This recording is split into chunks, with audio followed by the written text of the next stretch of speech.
How many times in the last 2 years have I told you that people coming across the channel are not, as the BBC, Sky News, the Times newspaper, and virtually everybody else says, poor, desperate people. Yes, that's the phrase they use again and again.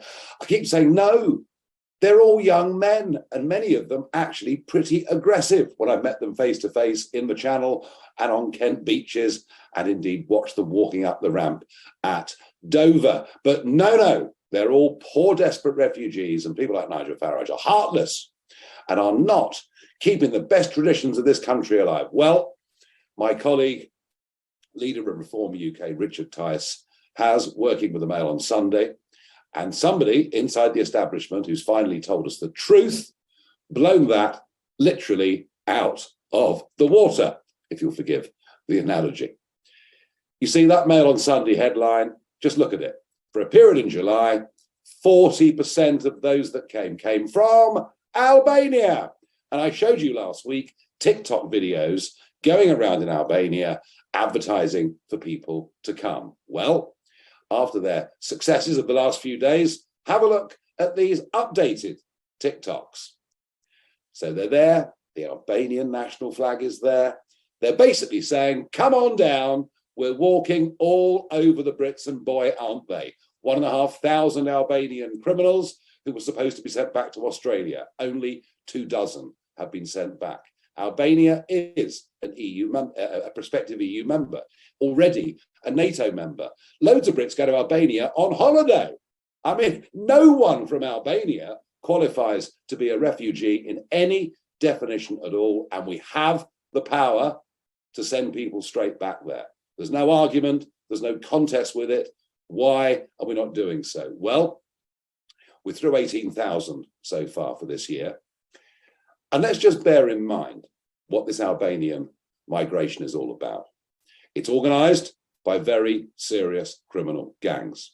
The Kurds have been running many of these gangs, but the thought in northern France is that the Albanians are now trying to take the whole industry over. If they do, expect more gunshots at camps in northern France. We've seen some, of course, in the past few months already. And what are they coming to Britain to do? Well, have you noticed how many new men's barber shops have opened up all over the country?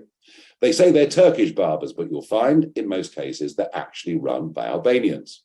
Have you noticed that the car washes have almost all now been taken over by Albanians? Is this any coincidence? No, these are cash businesses, and it's a means by which illicit cash made from other trades like the drugs trade, which of course is so huge in this country, can effectively be laundered.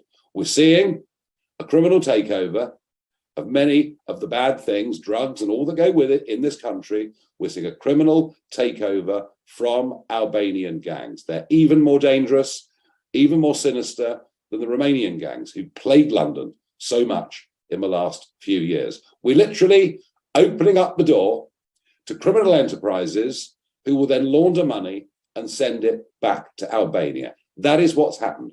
We are being humiliated on the world stage. We are being made less safe as a country, and our gutless, hopeless, useless Home Office is doing nothing about it other than sending tens of millions of pounds more to the French. Hundreds of millions we've sent the French. The more we send them, the more people they seem to send us.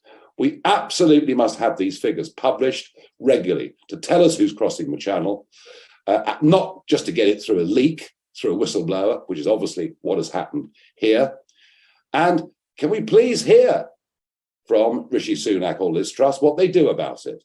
Any government spokesman in the last 24 hours that's appeared on media basically doesn't want to answer the question, can't answer the question. This is easy. Send every single Albanian that has come across the channel back to Albania. Stop this current flood. The numbers this year are now rising rapidly. The Albanians are taking over. It's bad news for us. It's time. It really is now time.